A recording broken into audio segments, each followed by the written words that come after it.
Hey, what's up? I just want to tap in with a quick video. Um, I think that this if anyone has watched this channel, I'm grateful for any attention that you paid the channel and may have had interest in some of the videos. But I think that I'm gonna do a video right now to maybe complete the channel the initiative that I undertook when I started this channel last last last last fall. Um, I did so. I had uh, I wanted to make it like about learning like about music, and I learned a lot about. I think I learned a lot about music and a lot about life since last fall. Like especially with the channel, because that's a pretty good amount of videos. I think it's at about like 576 videos right now. That's like a lot of that's like a lot of content in the amount of time.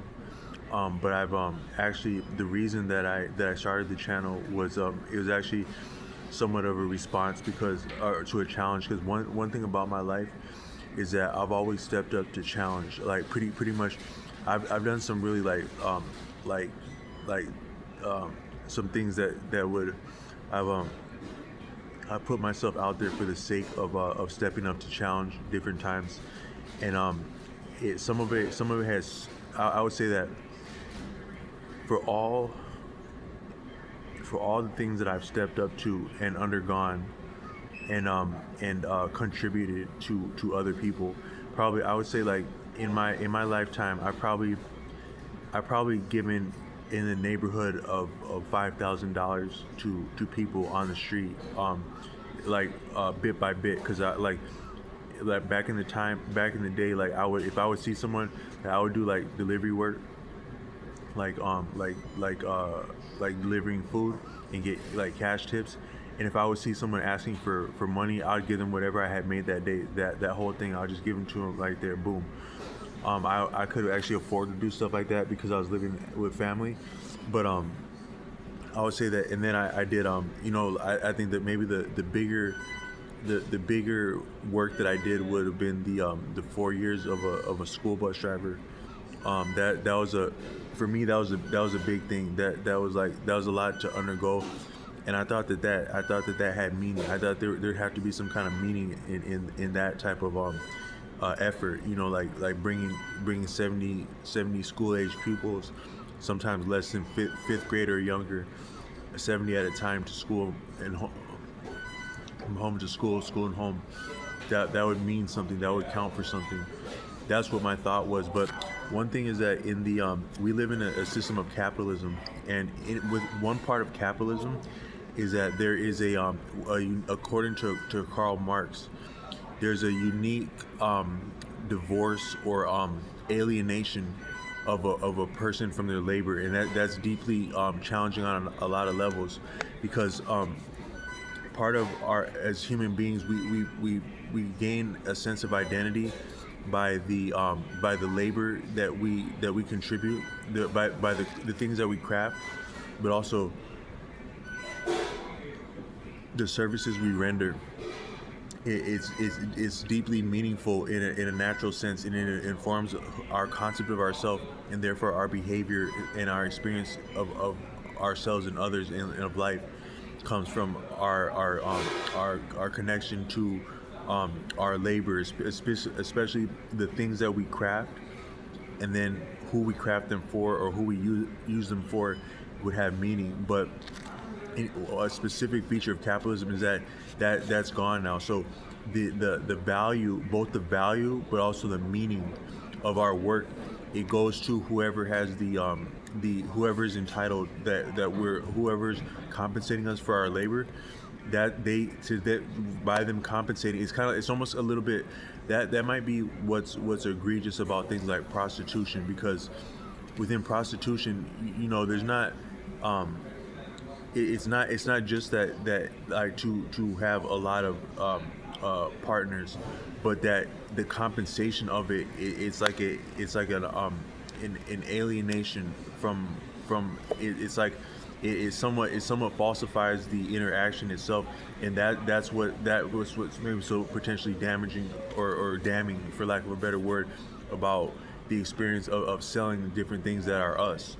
And I think that it's not just like what would be like sex work, but just about anything that we do now, even things like music. Because it's kind of funny. Like I was telling someone, sometimes you'll be like at a very respectful place. You know, you'll be at an establishment, or you might even be at a place with like public services or something, and they have some music going, and they're near about making love in that music. Like, so you're in a upstanding, respectful, proper place, and they're basically making love in the music, as intimate as making love in the music, but they're also being compensated for it. So it's a little bit, it's also a little bit near about like prostitution. But that's a lot of what life is now, is that um, we're alienated from our, well, it's not new because capitalism has been like that for a while. But so you do different work, like you do different jobs for different, like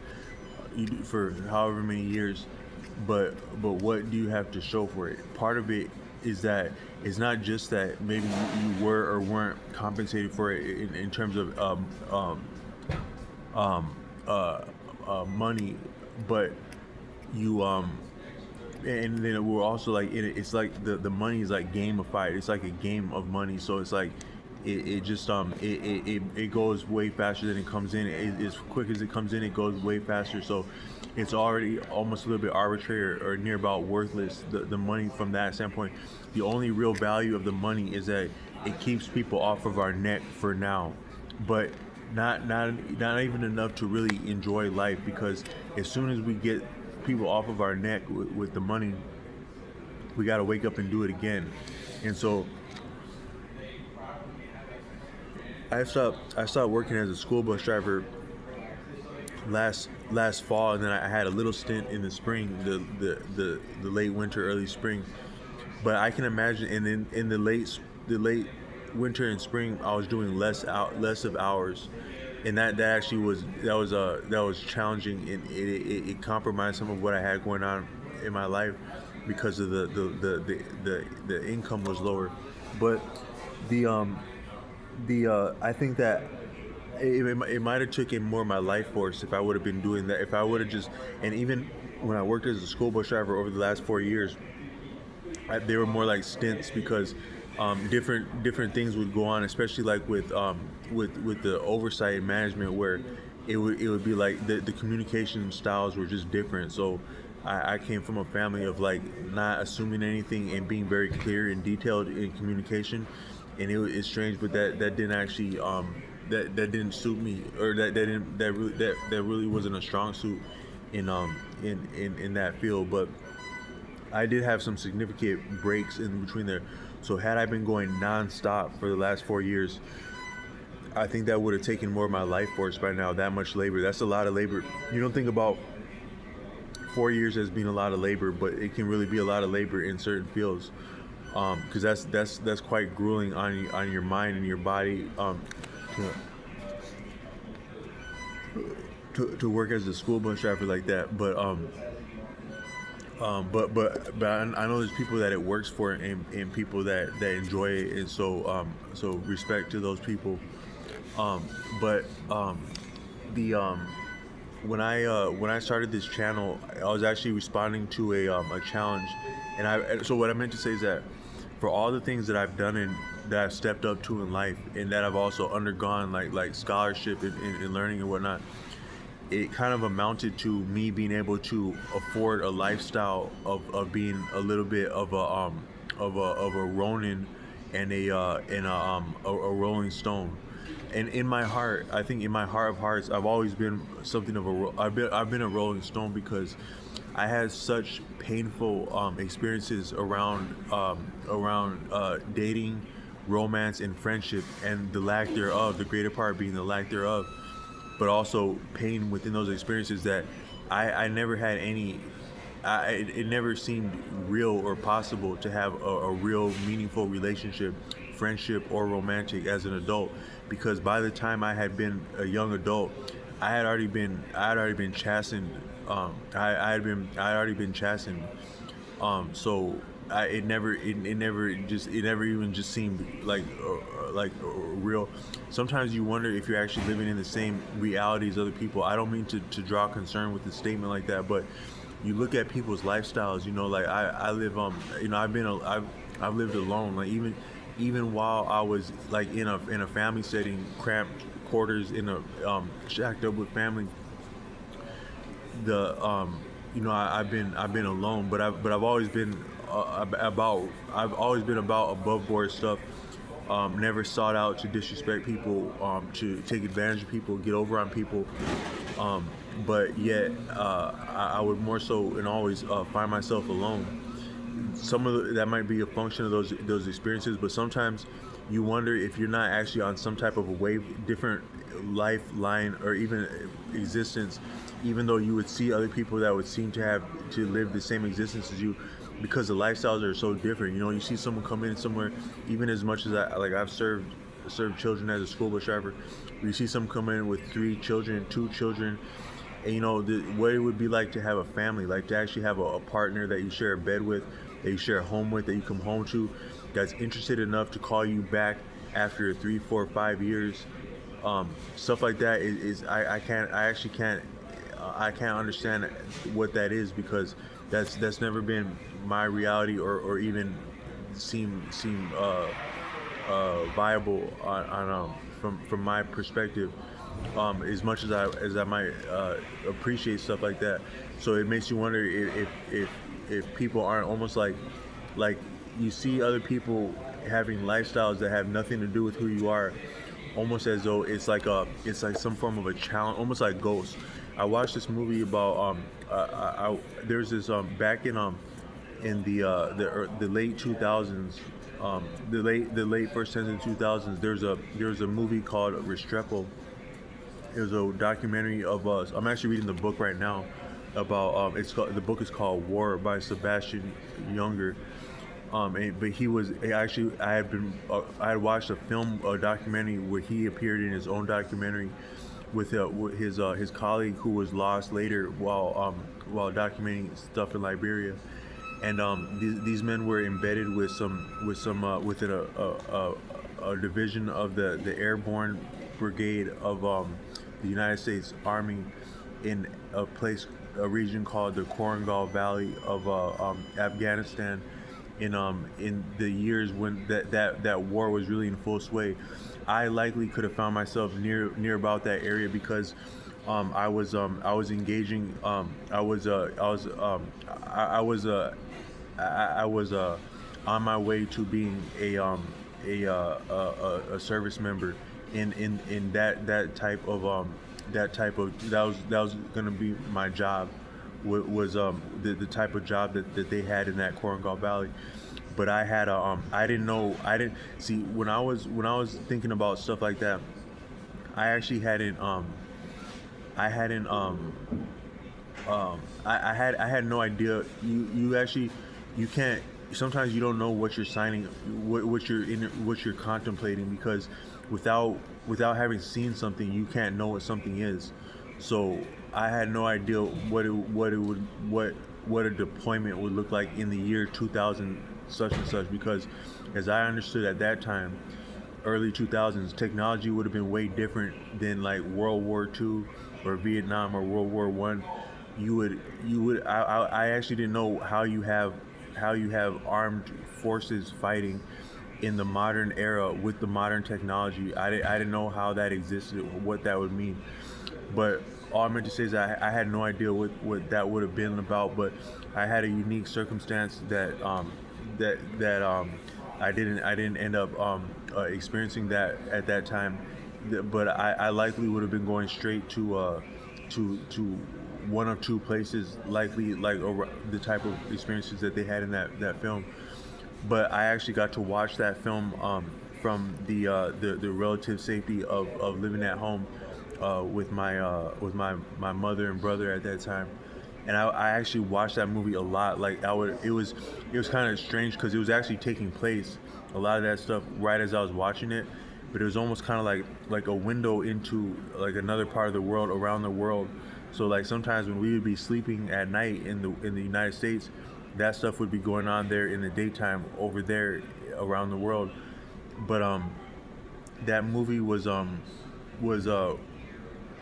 movie was it was really poignant, the experiences and I almost forgot why I referenced that, but um dang, I almost forgot why I referenced that. But what I was trying to get around to is that I all I meant to say is that but when they were in that film Restrepo, so they would be at something called like a outpost, like a it's kind of like a garrison or like a fort. They would be like at a fort in the middle of Afghanistan.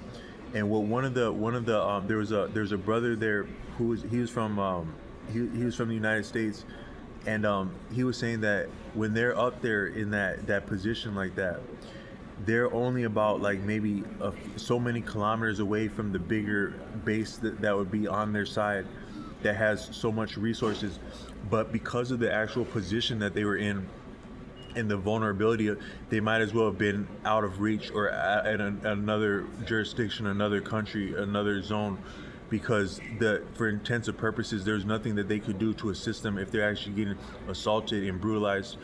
And I won't say all my background, but I actually had experiences that would scare a person like at nighttime, over a period of time, almost similar to like if you can imagine being afraid to go to sleep over a long period of time where you actually feel more comfortable during the day than at night. Um, you you feel more comfortable sleeping in the day than at night because of the type of things you've heard at night. Um, Sometimes you can have that experience. You don't have to go around the world for the actually the realer stuff. You actually don't have to go running around the. You don't have to go around the world to people you never met to have horrible experiences. But what he said in that film is that when they were having that experience where they were fighting people like on a mountain like that, so they were at a position on a mountain and then fighting other people that I think they would be like in a village that was not far away from there, and they would actually like they would have the people they were fighting would have their own lifestyles, but then they would fight them when they had the time off, almost like the opposite of a weekend warrior. So you might not think about how brutal that is to be like a citizen and then you train on the side, and then sometimes you go deploy like a weekend warrior. But they actually had the opposite thing there in Afghanistan, where some of those people, they would live their lifestyles like in the book I'm reading now about it. The book is a little bit more detailed account of that actual film and like some of the things that didn't make it into the film. But they were saying that some of them, like they would work like in the lumber or stuff like that, these men in Afghanistan, and then they would go fight the Americans almost like a weekend warrior, but the opposite way around. So sometimes, it's all good like when we're training, when you're training to go do this and that, but when the same thing, you have your own medicine in the same nature and manner comes against you, it's like, damn, was that really necessary? Did they really have to put down their work life and come brutalize us? But also, did we have to put down whatever we had going on to go brutalize them? So it things go. That's the thing about, and that's actually what Sebastian Younger explains in that film. And I had one person explain that to me when I was considering the military. Is that it actually goes both the pendulums, and also the YouTuber, the Game Spitter. He also says something along that line, which is that he talks about something called like the ball, where it's just in things like conflict, it goes back and forth like that, and nobody has it all to themselves, and that's actually should give a person pause to think about doing anything to do with violence, because it goes both, as easy as it goes one way, it goes the other way. That might be what's so confounding about people that are interested in like fighting sports, is that as ready as soon as you are ready to hand out and met out a brutality, a whooping on someone else, you're as likely and imminent to receive the same whooping at one point. There's like an undefeated mixed martial artist named Khabib Nurmagomedov. His father was a brilliant man who trained him as a fighter, and Khabib made a really keen point, which is that he said, for many people in life, either the father is a great man or the son is great, but usually it's not likely that they're both like that. and that was a really keen insight, because you can see that Khabib is really, he would be a great son. His attitude towards his father, he'd be a great son to any man. But then his father also, you can see he was a great father, and he had the best for his son, but he also challenged him appropriately. So that's actually a beautiful combination and rare. That might be some of your great people in life, are when you actually had a father and a son that were both on the same page about working hard. I was similar to Khabib when I was young, where I was interested in like sports, but I would actually train myself. So I actually taught myself how to play basketball, and I made it onto different teams, like your middle school traveling and early high school basketball teams, by training myself. And I had success at some of those levels, especially middle school, and then also the school itself. Playing for the school, we were undefeated in middle school, and I had some strong performances in that. But I had trained myself, and I didn't get next to any support from my father. Um, he's been supportive at different times in life, but it's almost like similar with like what we would call God, because according to this book I read by Arthur Avalon, God is immortal because God wastes not. So if God gives you anything, it'll probably be next to nothing, and exactly when you couldn't have got it any later, if it's really within the truest economy. So that can be brutal, but also redeeming and brilliant when you do get off with it, because it amounts to freedom when it's the real blessing, no less than you need and no more than you need to realize freedom. If it's a real blessing, and there's actually nothing greater than freedom, so that's still great like that. But so I might have actually fared better because of some of that almost near about indifference or aloofness of my own father. I may have actually fared better because of that, just because of the grit that if you want something, you're gonna have to work for it and stick it out, while you see everybody else eat their cake and ice cream and you don't get much, even though you've been working as hard, while a lot of them were doing cool stuff. I might have got that. So I listened to uh, the YouTuber Tyler Owen, Real Social Dynamics Tyler, back in the day. He said your great people, usually they have like one or two ways of parenting that they were raised. Either they had outstanding, excellent parents that were hip, and they knew what they knew what's up, and they knew what's cool, and they also did well by their child like that. And then you also have like parents that are just like egregious and half cocked and half baked and near about horrible, but somehow the children can turn out actually stronger because of that, just because of the challenge of it or something about that. So but Khabib and his father were like that. But one thing that's interesting about Khabib is that his father passed away around the time of COVID-19, and he was there was a poignant they would have almost like this. If you've ever seen the old Bruce Lee films, where they would like go to an island and have like all these rich people watch them fight, like a like exhibition tournament in front of rich people. That kind of went on during the pandemic a little bit, and I think it was like Abu Dhabi, where the whole world was suspended from sports, and you actually need entertainment is very significant. Music, but especially entertainment, is significant for human beings. And so that was one of the deprivations of the pandemic, is the lack of entertainment, live sports. But they had some of that going on in Abu Dhabi, because something about the quarantine, it still facilitated that mixed martial arts. And you could almost say that was a little bit of a service to have like entertainment. And then I think that popularized the sport a lot around that time. I had been interested in the sport before that, but it became very popular around the pandemic, and it might have been because of that. But during that, Khabib faced off. He was gonna face off his long time. There was like a haunted bout between him and another renowned and world champion named Tony Ferguson, and they had been set to go a lot of times. They were actually set to go right as the pandemic began, right as the pandemic was catching. One person even raised a question: have you heard of this new thing called COVID-19? And what do you think that'll mean to your fight? And they're like, man, forget that, man. We're about to fight. But actually, that was actually, they didn't know how prophetic that question was. But so they didn't end up getting a fight. And I think Tony Ferguson, when that pandemic happened like that, he was gonna fight this person named Justin Gaethje, and then you have to like cut your weight to get at the same weight, and that's very hard on your body. And he actually cut his weight because he had agreed to do so, even though the pandemic hit. Then they actually got to fighting not too long later, and because of that original weight cut, some people might have said that he might have took a heavier loss in that fight, and he had not been. He is appreciated that his performances after that point weren't on the same par as some of his performances before that, just in terms of the wins and losses. But then that Justin Gaethje, he handed Tony Ferguson a victory in spectacular fashion, and then he faced Nurmagomedov during the pandemic or near the end of it. When I should have been more accurate. That I think it was still during the pandemic, but Khabib had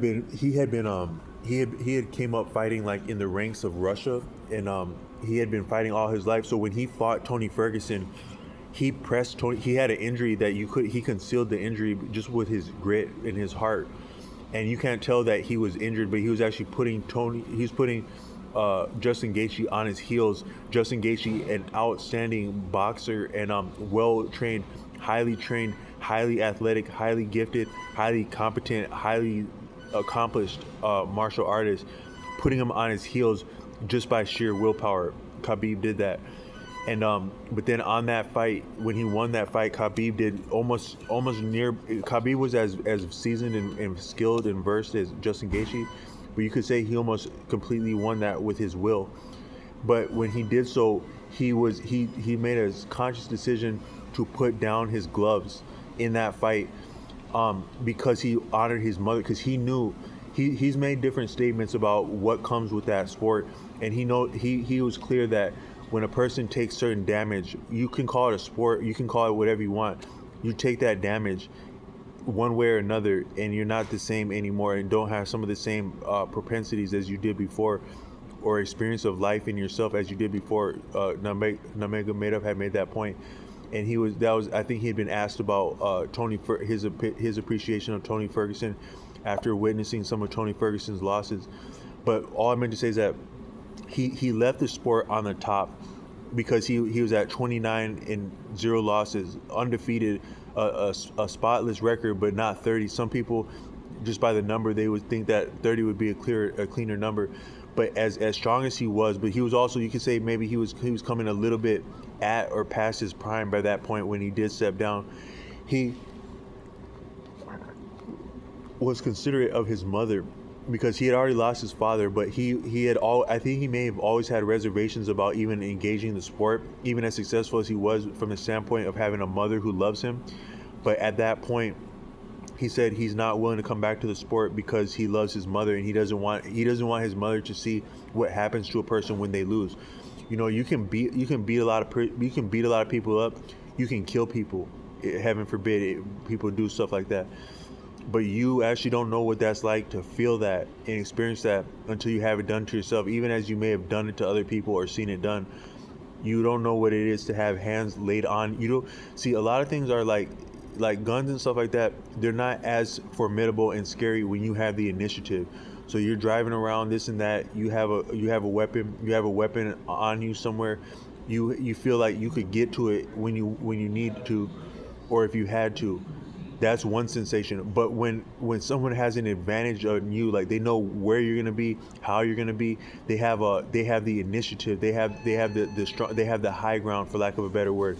Not necessarily an advantage on the hill, but they have the stronger position as weapons are employed. Or heaven forbid you're neutralized and you're completely vulnerable, and you have you're subject to weapons. That's a completely different experience, and that's a completely different reality and outcome than when you had the initiative. And a person that's seasoned around that kind of stuff would know that it's going to come to that one way or another, because they say to live by the sword, to die by the sword, to live by the fist, to die by the fist. So Khabib Nurmagomedov was wise enough to step down before maybe he felt it was imminent that he would get, because I think in some of these sports they kind of work them just like they work us in life with these jobs, where they work you to the bone until you drop. But it's also in the sports like that. So you can be a stud all that time, but at some point the younger stud is going to have to come up, and then you're going to be the perfect fodder to prop up the younger stud. And maybe some of the older studs recognize that. Maybe Khabib had recognized that. But but when these men were fighting on the hill like that, in that real story of the Korengal Valley, the Restrepo is the name of a Restrepo is the name of a soldier who was part of that unit, and he was shot in the neck like at the beginning of their deployment. They show him in the opening scene. You can see a lot of his personality just in one or two statements he made. But he took a round into his neck. I think he had a daughter that survived him, and he was gone like that. But one thing that he did is that he was a guitar player, so he had that guitar. He brought a guitar to the actual outpost, to the fort, and then after he passed away, that guitar stayed at the fort. And so in that film Restrepo, there's references to a guitar, and a couple. They pick up that guitar a couple times. There's one person in the film named, I think, Brendan, and they're like, he picks up the guitar and he tries to play it with his very rudimentary skills. He was actually a little bit comical, like laughing at himself at being such a poor guitar player. But in the actual poignancy of like what it would mean to have a guitar in such a place where life is not promised, that spoke to me, and it actually connected to me. And I never looked at the guitar the same way after I saw that film Restrepo. That might actually be, and then a few years later, like 3 and 4 years later, I went to school. I considered the military again, and I actually got some training from the college, at the college level, around military science as I took the class. And then I got into some financial hardship, and I was in a home, and that guitar was sitting around like that, and it got me to be buying books about guitar, and then sometimes taking lessons. And then after that, maybe 2 or 3, 4 years more than that, I actually got into a situation where it felt something like those men on that hill, where you didn't feel safe at night, and that was for an extended period like that, and the guitar was there that whole period. But then, and I wasn't touching it as much, and if I would have been much like that person Brendan, in that film, when he picks up the guitar, and he's like kind of like playing a little bit, but it's still a beautiful instrument. And he's still, if you play guitar, if you're holding a guitar and you're expressing yourself howsoever rudimentary, but you mean what you're expressing with that, you're an actual guitar player at that point, to my taste. So he actually, I think it was actually kind of beautiful when he picked up the guitar and he was like trying to figure stuff out. Like he was just like this is the guitar. I think he was showing me something like this. It was just like din din din.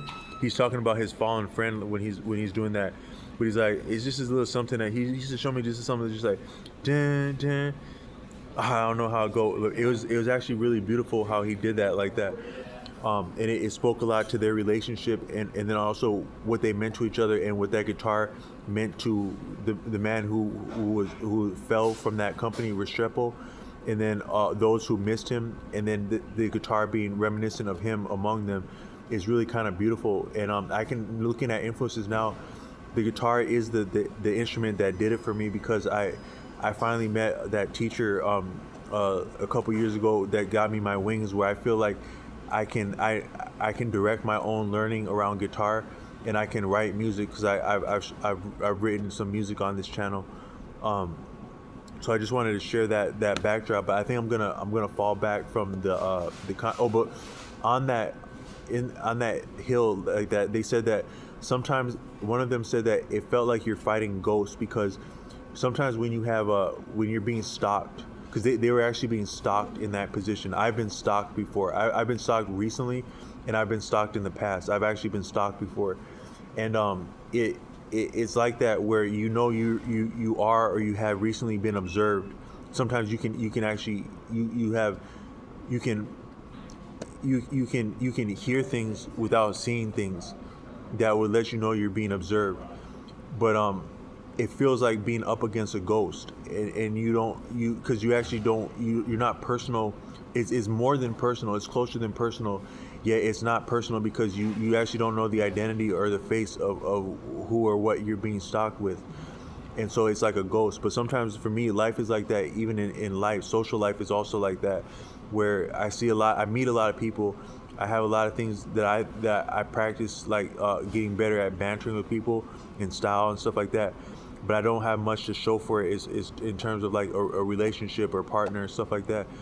And then a lot of times, but I see a lot of people having partners and families constantly, especially in the region where I've been for a long time, always to degrees and levels that I actually don't know anything about what it is to exist on that level of relationship, because I've only had more so just flings, if anything, when I was young. But um, but so sometimes it actually, you wonder if these people that we experience in life aren't something of ghosts, or if we actually also aren't ghosts, because nothing's promised, and it's not promised that we'll be here from one day to the next. I hope we are. It's enough to express ourselves in this life and achieve what we wanted to. But I meant to say, I've been through a lot. I've done a lot, and what it amounted to, a lot of times it wouldn't seem like it amounted to anything, because I saw a lot of people get to enjoy a lot of stuff while I had my nose to the grindstone, and I didn't know, was there anything to show for it. The faith, the alms, the sharing with people, the scholarship upon what I thought was like in the interest of life, righteous stuff, the worship, listening to music like alone at night, but all in a little bit of a reverential, like praying, like speaking with my heart, communing with my heart towards like my memories of people that I care about with music. All that, what does that amount to, and more. I could talk a lot about different stuff that would seem like it might mean something, like 5 and 6 years of a home health aide, caring for elderly in their homes, while being I was flexible, and I had flexibility, and I was also mobile with the family vehicle, but also part time. So there wasn't a lot to show for it, financially, except for some learning resources that I procured. But you would wonder, what does all that amount to? And for me, it was a unique opportunity to, I had a deal go horrible, and then I had a I had a deal go well, by some people that were different types of people than the normal people you'd be doing deals with. People that were well to do, had themselves together, probably more so than the you go up to like different dealers and stuff like that. You actually don't know how their lifestyles are, the people you're dealing with, if they're as put together as you think they are. They might not always be, but these people were of a different lifestyle, like even the lifestyle that I'm experiencing a little bit now.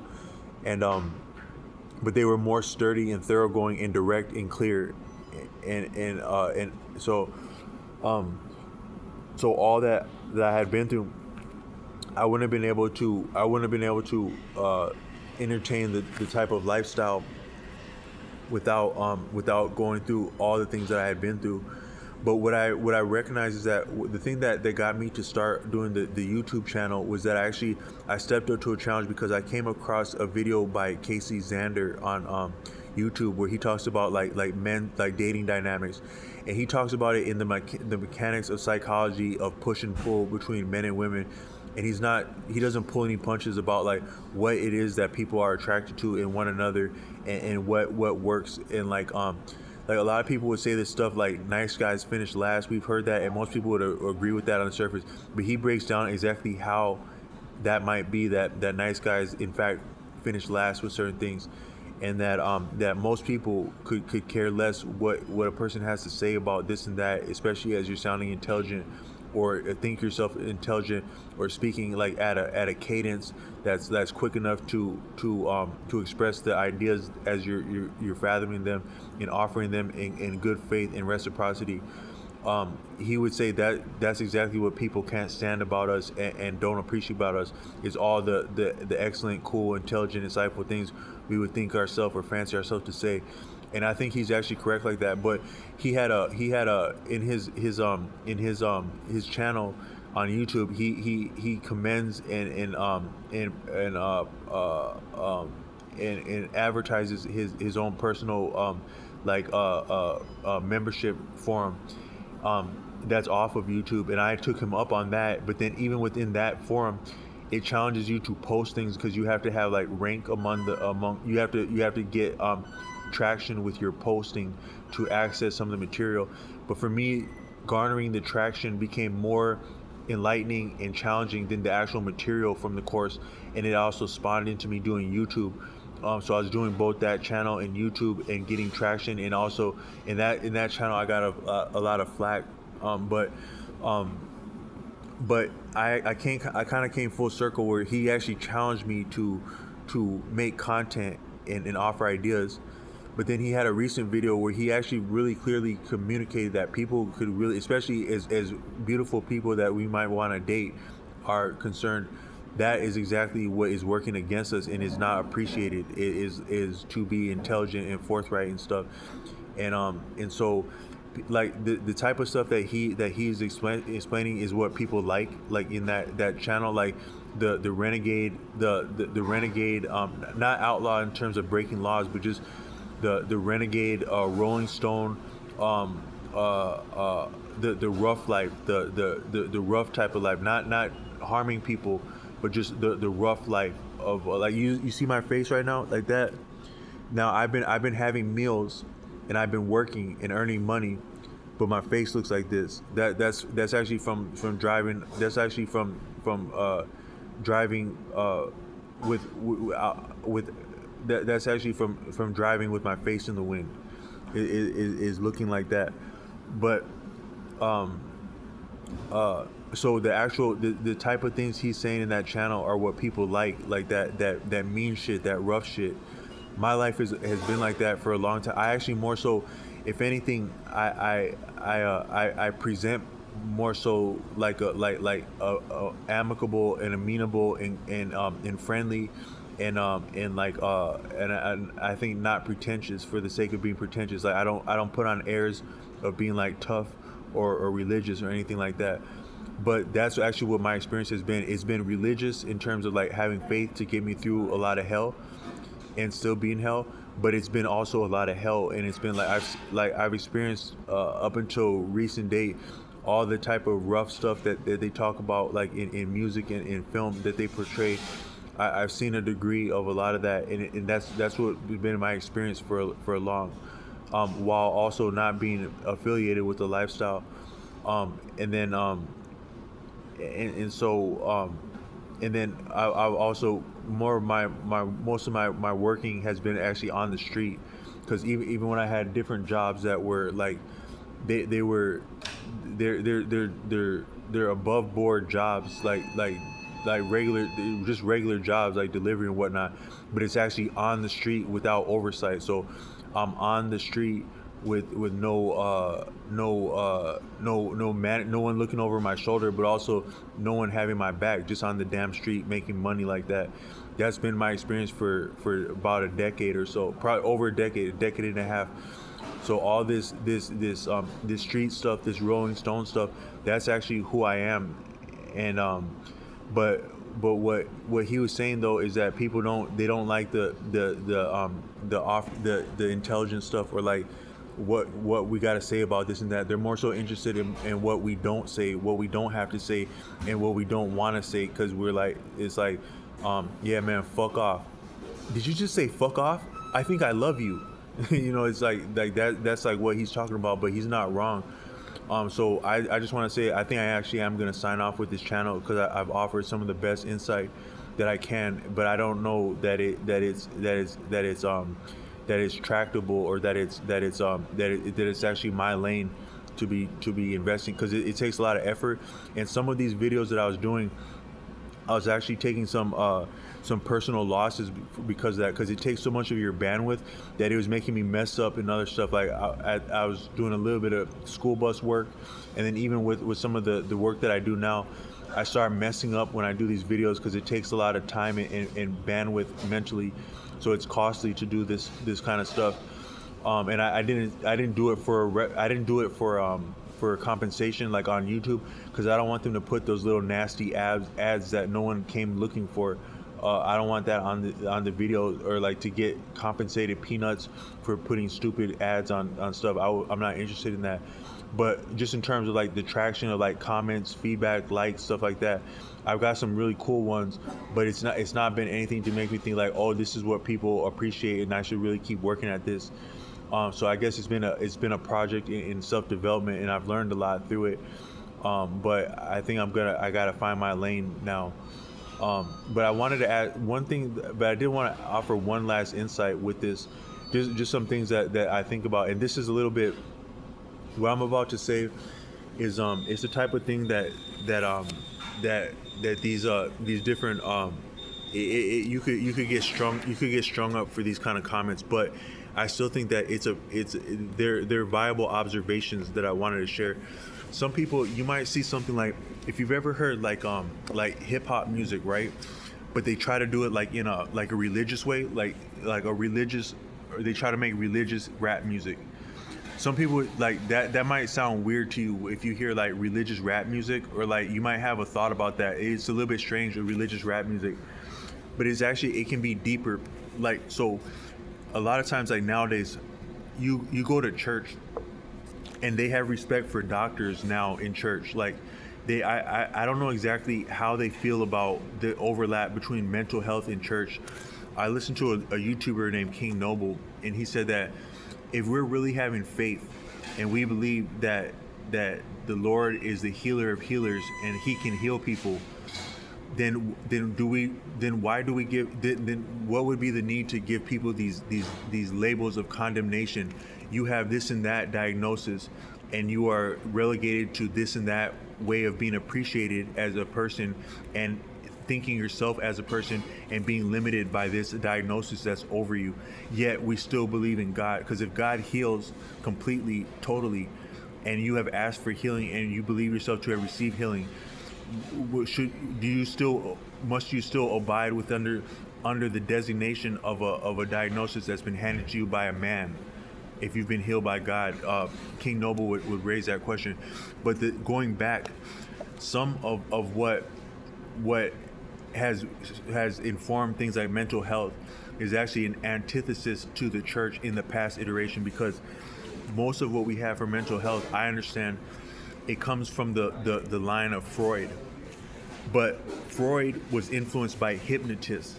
So in Europe, in the like in the late 19th century, like 1850s to maybe 1880s or somewhere around there, I think Freud was having his first experiences getting some of the knack from hypnotists that would play into mental moves, and he would put these moves on these like well-to-do patrons, paying patrons, that would struggle. Back then, they had some people would be like what's called neurotic, so they would have behavior and mannerisms that made them odd and stand out even at that time. I think that some of that might actually be from not having entertainment or like means of socializing. Nowadays you can become isolated and you can be deprived and isolated, marginalized socially. But you imagine that'd be even stronger in the 1800s, before they had technology like we did. So you could really have some people that might develop some mannerisms or some socializing behavior, because a lot of things are really a habit. So what's more significant that you're wrong or you're messed up is just that you have habits that are not appreciated or that would be unique and make you stand out. So some of these people, they were having these habits, but they were paying money for Freud to talk to them, and he was almost like, it's not very different than like a pimp. Like if you appreciate mental health counselors, therapists, it's not very different than a panderer. Some aspects of religion are similar, but that specifically is not very different than a panderer. And I would appreciate him as a panderer. You look at his pictures of him; he's like a serious, no nonsense pimp. That's what Freud looks like, a panderer, a real one. A lot of mental health people now, you deal with them, they're about as serious as a pimp, but also like a drug. So they want to string you along like a pimp would, but they also want to pander to you and peddle medication to you, again, with and without your consent, against your own will. As long as you're on board with us, then you're on board with these drugs, is their standpoint. So they're like a pimp and a pusher in the same person, and they're engaging civilians, marginalized civilians, vulnerable civilians, socially speaking. is what they are, and that's actually the same cohort that a real pimp or pusher would engage. Would be your vulnerable, marginalized cohort is the best clientele and actual captive audience that is victim. It's the same. The actual the pimp, the pusher, the therapist, and sometimes the religious clergy, they go for the exact same target, victim, client, to this day. But it's interesting that so where did hypnotism start to become appreciated by the church? Because you could say that hypnotism would be along the lines of witchcraft. That'd be very similar to witchcraft, which is smacks distasteful to the church and is antithetical to what the church professes to be founded upon. The standpoint and the teachings and the writings of the church are antithetical to witchcraft, but hypnotism is not antithetical to witchcraft and informed Freud, which informed mental health, which is now embraced by the church. I would say that the transition would have been around money, because Freud was likely making money hand over fist with these wealthy patrons, and then also mental health now would lend itself to money making, as do certain aspects of organized religion lend itself to money making. Both the mental health and the religious money making is at the expense of the most vulnerable, marginalized, and sometimes otherwise hopeless members of a community. Probably from some of the um, so so I just wanted to point out that these are the type of people that would have a problem with the statements I'm about to make, but I'm going to still try and make them. So what I wanted to say is, I'll cut this in short, but I was saying something in another video, is that I think we don't appreciate how profound our feet are. We really don't. Our feet ground us to the earth when we stand, but also deeper than that, because whatever you see on the surface, there's always a way deeper reality. That's, I've put it out on this channel that some of the brilliance of like the Indian people of India is that they can lay a finger on something that's right in front of your nose. They have a knack for enunciating very subtle properties of our reality, both our human body, but also the natural environment. I think part of that is that they just simply follow a line of reasoning all the way, and they don't just take something at surface face value or leave it there, decided and settle for it on face value. Is how they get to the deeper insight. But it's appreciated that our bodies are magnetic. The entire Earth is highly electromagnetic. The atmosphere, but also the Earth itself in the inner Earth, highly electromagnetic, as expressed like in the weather patterns that we can see. But there's always more that we can't see. So as sophisticated as the weather is, there might be dynamics that are as sophisticated, way more sophisticated, that we cannot perceive with the unassisted eye or the untrained eye.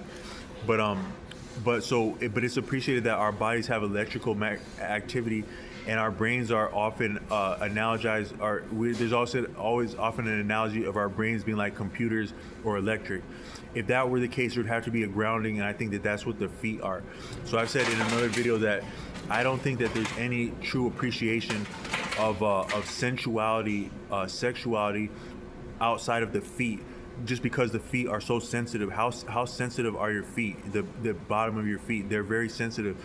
I think that all the charge of our body, like being turned on, whatnot, it's still attended by our feet, and it might be facilitated by our feet and the sensitivity of them and the grounding of them.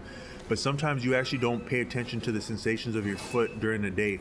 So I think that sometimes if you watch your feet during the day, now I'm not speaking. I've studied a little bit of healthcare, because I was training to go into the health field at different points, and I've taken beginning anatomy and physiology. That's like the study of the structure of the body, but also the anatomy would be the structure of the body. Physiology would be the activities of the body, and then pathology is like the problems of the body, diseases and that forth. So I've studied all those at the rudimentary beginning level in college. And I know what diabetic nerve pain is, diabetic foot pain. What I'm about to say is not referring to what I'm laymen appreciate as diabetic foot pain. I'm not talking about that. But if you appreciate your foot during the day, a lot of times you'll feel like a little sensation on your foot. just a little sensation of like as though something were like a feather were touching your foot, but in like on such a reach of your foot that nothing's actually touching your foot, or could actually give your foot an input from that angle. So it would feel like something like a feather is coming onto your foot to touch it, but there had been nothing there, but you felt that. Where if you think about when you feel that during the day, you would likely I find that whenever I feel that, it's when I am aware that somebody is aware of me in my vicinity. So like say so I'm at a restaurant right now, right? So say there's somebody in the next booth over, and I'm talking. They're not looking at. There's one thing I remember. One time I came into my neighborhood, and there had been a police officer there that had pulled someone over. If you know anything about the members, which law enforcement are like paramilitary, they're actually trained about their eyes. Where in the military, you're trained not to reckless eyeball somebody that is like, they would say like eyeball fuck someone. Like if you look someone straight in the eye as though to communicate with your eyes and convey something with your eyes, that's called eyeballing or eyeball fucking someone in the military. So in the military, part of your training, but also it's actually part of your discipline, because if you discipline your eyes, you discipline your mind. That is, you discipline your body. So you can actually, all of discipline can actually be attended by the way it can be reflected in the way that your eyes engage your commander. Your respect for another person, no less than your commander, who is commanding you, not necessarily an officer, but somebody who's giving you directive. The way you would engage them or not engage them with your very eyes can play into can inform and reflect your entire discipline as a soldier or as a worker or as a citizen. Your entire scope of discipline can be appreciated in your manner of eyes, because your eyes are your attention. They say the eyes are the window to the soul. The eyes are also the window to your attention. Your attention might be your soul. But so that would be significant in the military, is like to discipline your eyeballing of different things, where your eyes go, because if you can be distracted, if your eyes can be distracted, you can actually be killed like that. Because if someone can command and control your attention, they can deceive you and they can get over on you. So that's very significant, like controlling your eyes and attention, and it would actually play into your strength as a soldier. But I drove past this police officer, and as I came around, I knew he was aware that I knew he was aware that a man in a car that is myself had driven past him, but he didn't look at me in the face. And by him doing that, I couldn't get a clear read on him as a person. Like I couldn't remember or distinguish him because of the way that he guarded his eyeballing in his face. As he was aware that I was driving by, he was watching me drive by with his peripheral vision, but he wasn't looking directly at me because he was well trained. If you can imagine being somewhere in public where you can appreciate you're being observed, but you're not being looked at, and you feel something in your foot like that, I think you might have actually just felt a charge from someone come through your foot. A charge went into your vicinity, because I think that actually we connect with the environment through our feet as we stand on our feet, the earth itself, but then also the members of the earth in our immediate vicinity with our feet. I think that actually happens during the day. So when you feel that little feather prick like that on your foot sometimes, pay attention if you're not likely being thought of by another person, just being thought of. But then every once in a while it feels more sharper, like a pin this time. So a couple more often during the day, if you feel anything on your foot, it might feel like a feather when somebody might be paying attention to you but not showing their attention. That could even be like as you're driving by someone in a car. So you see some people standing on a corner, and you go by, and they would know that you're going by. They're aware of you. They're watching you go by without looking at you. They're paying attention to you in their mind right now, and you feel that little feather on your foot. See if that does not happen in a day. Then sometimes think of when somebody would be upset with you or they would not appreciate you, and if the same way, but if it doesn't feel like a pinprick. So if you can appreciate that, you're quite certain that in your vicinity right now at this moment, somebody may likely not appreciate you or think like just have a little bit of an aggression towards you. And if it feels a little bit more like a pin this time, then another one is that one time I was with my I was with my aunt, my cousin got he got very sick, and he had a illness in his brain. He got very sick in his actual brain, not a mental health. Well, it's mental health, but it's like an actual disease, not like not a cognitive thing, but actual like an infection.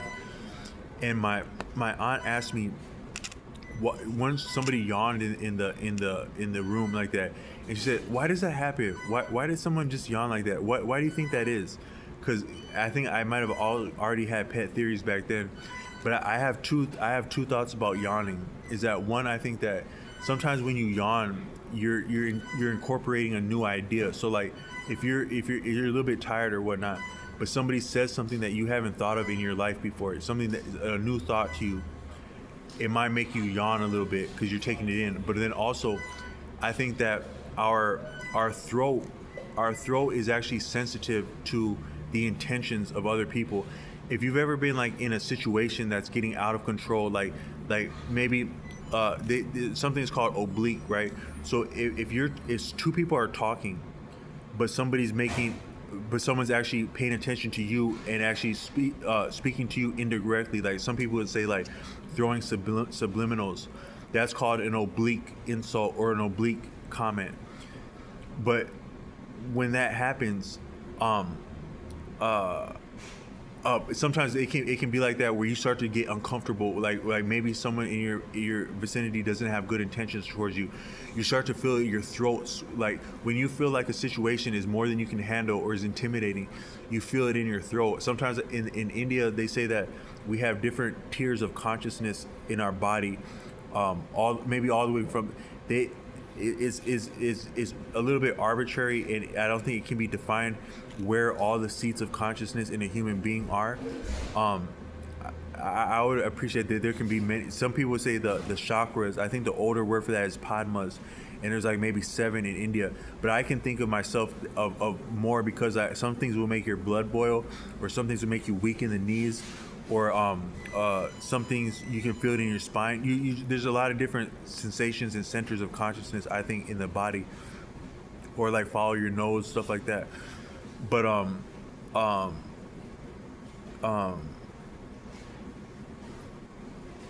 dang, I lost the train of thought. Oh, but I think the throat now in India, that's one of the actual chakras or padmas is the throat.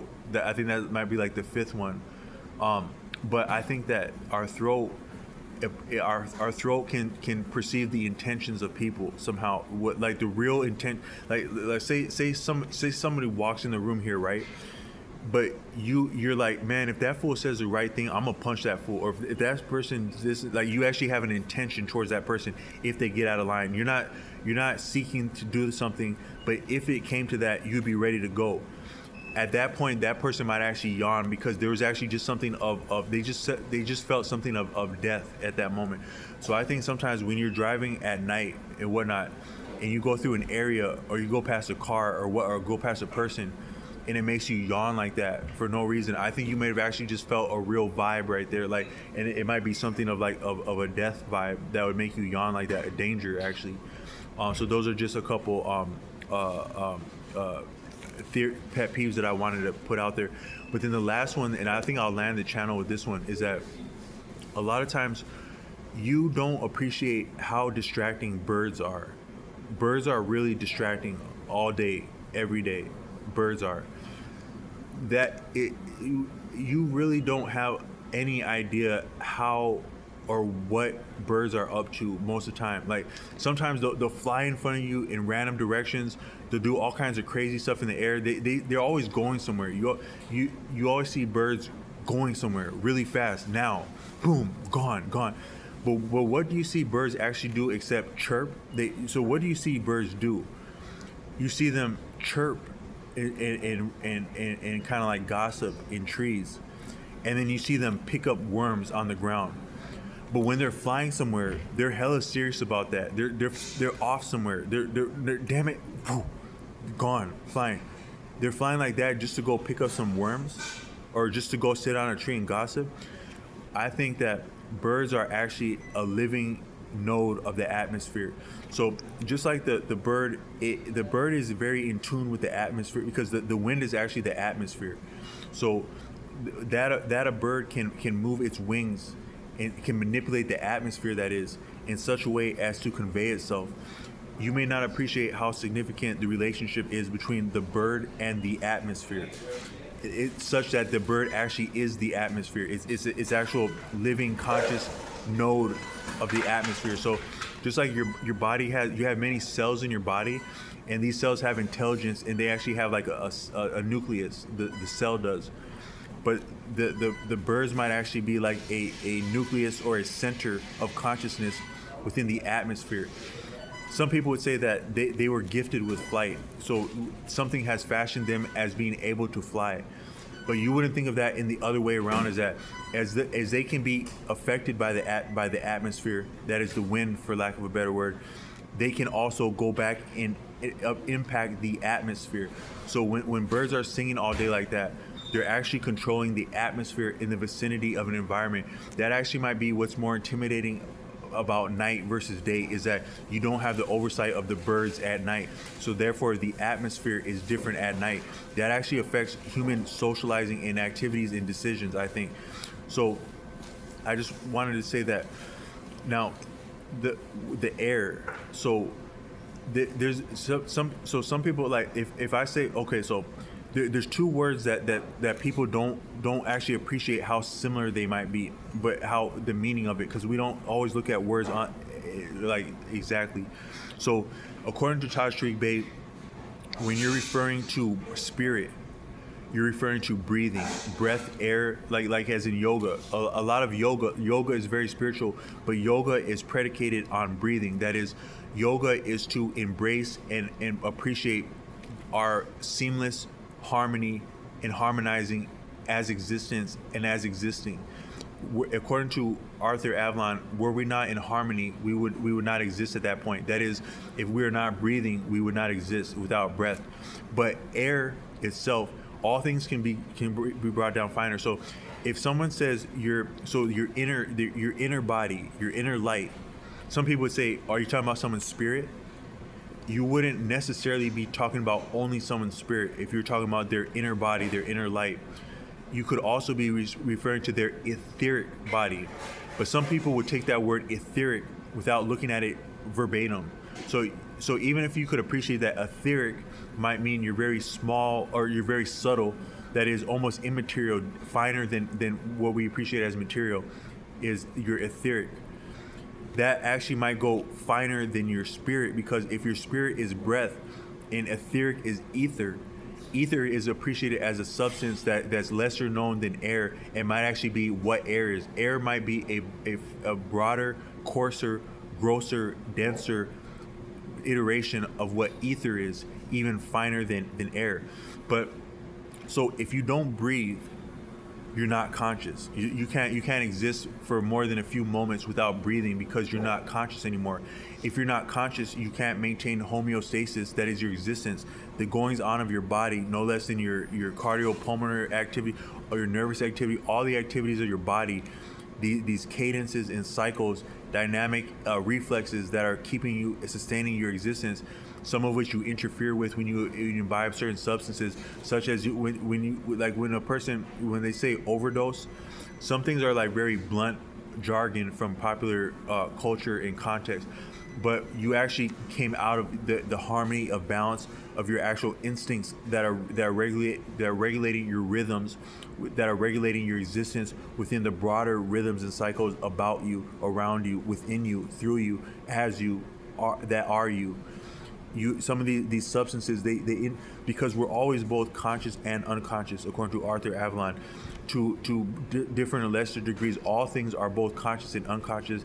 It would not be viable were they entirely one or the other. That wouldn't be sustainable. But when you imbibe certain substances, you make yourself more conscious or less conscious, that is like comatose, than you otherwise would be, such that you cannot manage your existence anymore. Your homeostasis, your balance, your harmony is what's so potentially dangerous and detrimental and horrifying about substances. But that but so without breathing, you don't exist because you're not conscious. But then, if air is ether, then you could say that ether is consciousness also. So, the breathing lends itself to consciousness. If you actually alter your breathing, you alter your consciousness. When people get, like, say people get turned on for lovemaking, according to Osho, it's because of the breathing that would allow your body to opt to. So we're existing one way. If you get pissed off, you get mad, you start to get heated at someone, you're actually breathing different, and that's what's making you experience consciousness different, because you're breathing different.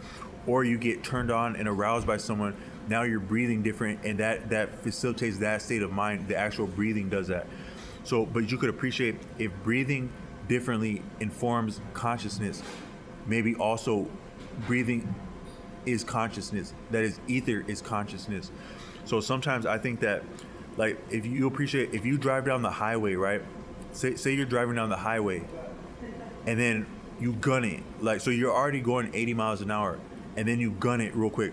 Sometimes a bird will fly in front of you, whew, for no reason. You never saw the bird coming, but just whoo, the bird flew in front of you. You may have actually been interfering with or affecting the actual atmosphere. The atmosphere is not just the air; it's actually the psychosocial atmosphere. The atmosphere is all ranges from the air, the ether, to the ground itself. It still can be appreciated as the atmosphere. That is the dynamic range of calibration of activity that keeps the existence unified in harmony. It's variable. It's shifting, constantly flowing, dynamic, vital. It's not static. It's kinetic and viable, but it's not decided for. It's not settled for. So when another example of that would be like when they set off the atom bomb. When they set off the atom bomb like that, and you see that like that, that's actually the entire, that's the atmosphere, that's the existence catching what they just did, because otherwise they could have actually they were afraid they might have actually torn a hole in what's called space-time. A better way than saying space-time would be to say ether, but then finer consciousness, because there is no anything outside of consciousness. So when you're seeing the wind blowing like that, you might actually be seeing consciousness like that. Sometimes when you see the wind, you have an appreciation for time, right? So say you were like at a playground, right, that you had memories at, or like a ghost town. You're at an actual ghost town, a deserted town with real history. People lived there, died there, but they're no longer there. And you see some wind come there. That's going to be deep and near about haunting. Music can also do the same thing. A vibration with music can also be haunting. Like I actually took music classes for piano in my middle school. I always thought schools are kind of haunting, especially middle schools. The type of experiences people have there, no less than my own middle school. While I was going through I was being stalked in life and having some crazy stuff going on while I was taking those music classes. But one time my piano teacher, he struck a chord, and he was like, "That was kind of haunting." That was haunting. So it can also be a vibration as much as wind, but also but it's still the ether. The vibration of a musical tone in the wind are still within ether, and it's still conscious, and it still speaks to and is a form of what we call space and time, and what we appreciate as space and time. So sometimes I think that when you experience wind like that, you're actually experiencing space and time that is consciousness, like that. And it's variable, but it's also calibrated. And so I think that some of the actual interference and obnoxiousness of birds is that that's the atmosphere. So anything that reaches according to Arthur Avalon, at all moments, we are experiencing influences from all quarters of the universe. That's what's also profound about substances, is that when substances open you think you're having your mind opened by substances. You're actually not having your mind opened by substances. You're always open to influences as much as you were under the influence of something. But according to Arthur Avalon, your mind limits and shears off and blocks influences so that you can make coherence of your environment. Because if you actually perceive the full range of your senses, like we think that dogs' noses are so much stronger than ours. They may just be more in the habit and more trained and more recently having used their nose, but we actually get all kinds of incredible sensations all the time, but our imagination is part of that. So we don't use our imagination. We're detrained from using our imagination in life, and that might detrain some of our senses like that.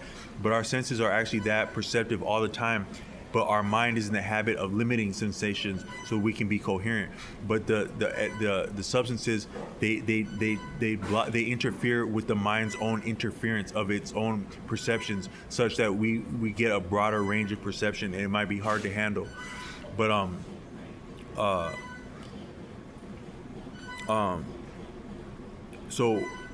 but I think that but according to him, any influence that actually reaches your conscious attention, that comes to your conscious mind, whether a sight, scent, sound, whatnot, touch, it has a more significant meaning to you and your existence than all the other range of influences in this entire existence. Whatever you're conscious of at a particular moment has more meaning to you than anything else that is existing in that moment. Otherwise, you'd be aware of the other thing. So when a bird singing comes to mind, like a bird interferes with you, a bird becomes obnoxious, or that comes to you are aware that you're hearing a bird right now. A bird commands your attention.